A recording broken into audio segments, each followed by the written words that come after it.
Welcome back. In this video, we're going to take another example about the useRef.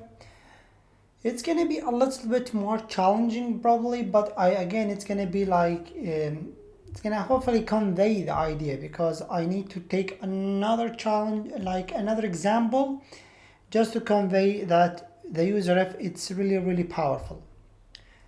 So what you can see here in our application, I have only one, I have cleaned up the file. We are only importing React and we are only rendering an image with this specific URL. You can choose any one right here. I have just used this randomly from Pixels. What I want to do when the page has been loaded, I want to go ahead and display the width and the height for this specific image. So I want you to pause the video and give it a try. So again, once the image has been loaded, I want to display the width and the height. So let's go ahead and do that. So what I want to do, we have different things that we can do over here. For example, first of all, I will go ahead and create a piece of state. Let's call it, for example, image dimension. Okay, I'm just gonna type it like this because I don't want to type the entire thing. Okay, and it should be equal to the use state.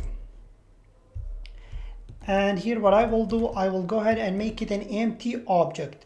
Okay, an empty object, because the image dimension, it will be the width and height. Make sense? Now what we want to do, I will go ahead and say here I'm going to create a reference for our image. So constant image ref, it should be equal to the use ref, and here I will start with null as an initial value, and here of course we want to give it the ref to be equal to image ref, like so. Okay, there we have it. So one possible case is that, for example, once the image has been loaded, we can go ahead and display the width and height. First of all, I will create a function called handle image load. It should be equal to a function like so. And what we want to do, we want to go ahead and we can pass it over here. For example, handle image load. By the way, the image right here has an attribute called onLoad, and this will get fired when our image has been loaded. Okay, so I will say handle image load, and here we can log, just to prove that, I will log to the console loaded. Okay, like so. And if we take a look here, when the image has been loaded, we can see we got this. And by the way, if it took more time, then we are gonna, you can see this right here.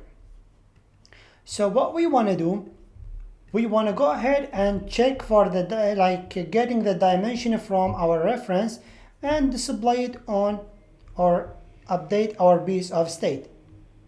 So what I will do, very simply, I will go ahead and set image dimension, or first of all, let's log something to the console so we can see it. I will log like image ref dot current.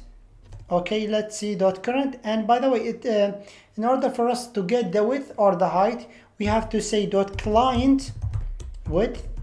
Okay, like so, and client height.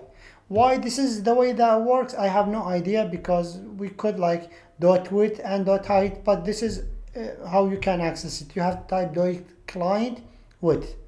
If we take a look, we can see we got the width over here. Okay, and we can do the same thing to get the height. Okay, so I can type client height. Okay, give it a save, take a look, and there we have it. Okay, and by the way, if you take a look on the image right here, and we should be able to see that, yeah, you can see if you select the image, we can see the width and the height, and it is matching. Okay, so our code is working. Now what we want to do, we want to go ahead and instead of doing this, we have to say set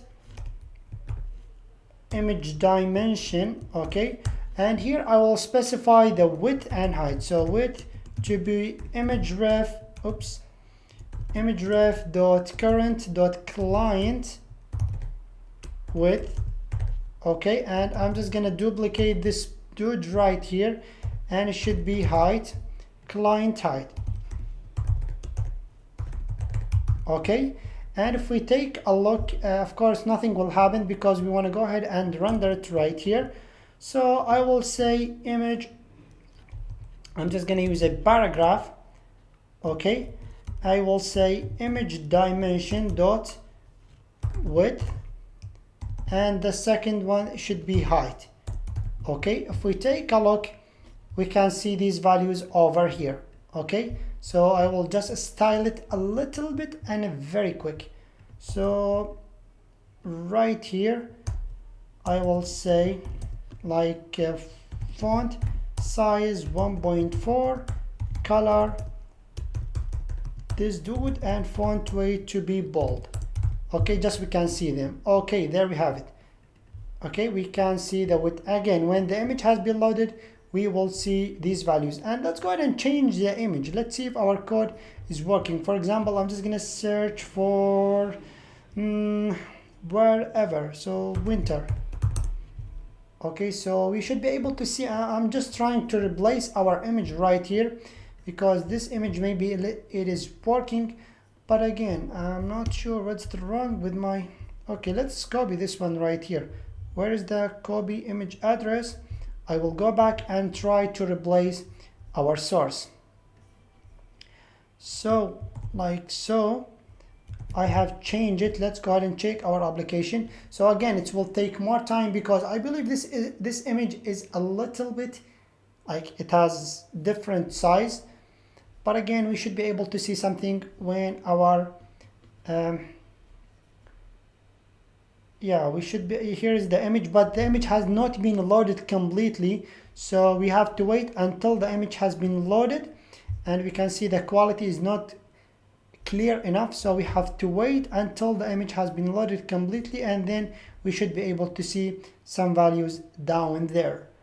But again, I'm not gonna like skip the video or pause the video or do anything because I want to ensure that our code is working 100%. So come on, load that image for me.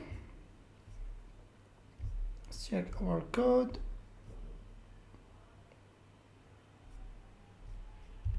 I'm just gonna open my console. Again, we can see the cursor right here. That means there is something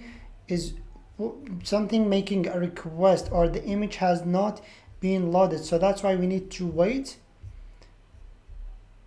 Well, what I will do, I will just decrease the size from here just to ensure that, okay, we are gonna get a smaller image, but again, I'm trying to prove that this is working. I have no idea what is the problem over here. So, but again, yeah, our image has been loaded, and indeed, here's the values. Again, this is with a smaller image, we can decrease the dimension. But again, we should be, yeah, we can see we got different dimensions. Again, this is just to prove that our code is working. And this is how you can get your, and by the way, there is different, like a lot of ways that you can do that. We can inject the use effect as well right here. We can do a lot of stuff, okay? But this is the easiest way that you could do that. Again, that should be it. But one thing that you need to be aware of is that the use ref, whatever going to be changed inside the use ref, will not cause a re-render on your component. This is really, really important, okay? For example, if I invoke the use effect over here, okay, and I will just call it one time whenever the component has been loaded, okay? Oops. So I will show you something. I will log right here. The page is loaded, okay, or re-rendered or rendered. Okay, I want you to notice something right here.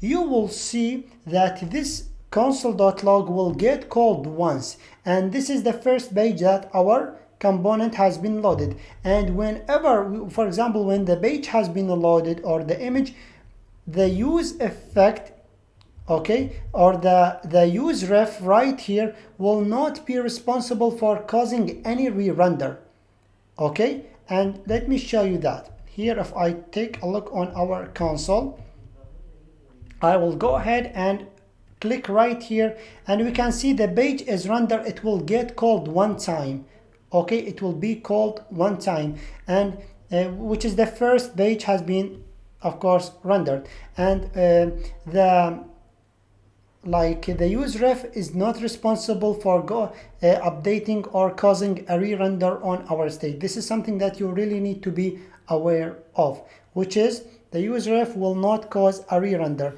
and it is something that it has it is different from a lot of different hooks, but what makes it unique is that the use ref, keep it in mind, does not cause a re-render. This is the last thing that I want to mention about the use ref. We have showed you that in two different examples. One of them was the input, with the inputs, which is the previous one, and this one, which is with the images, how to get the dimension of any image, or even how to get any information of any tag utilizing use ref. So that should be it. I will see you in another one.